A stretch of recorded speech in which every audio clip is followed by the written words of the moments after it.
Papaseng toriolo.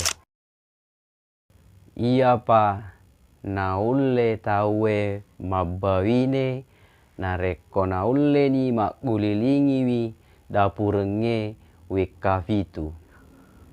Barulah seseorang bisa menikah jika dia sanggup mengelilingi dapurnya 7 kali. Dapur di sini adalah sebagai pelambang dari masalah pokok kehidupan berumah tangga. Itulah berulang terus menerus.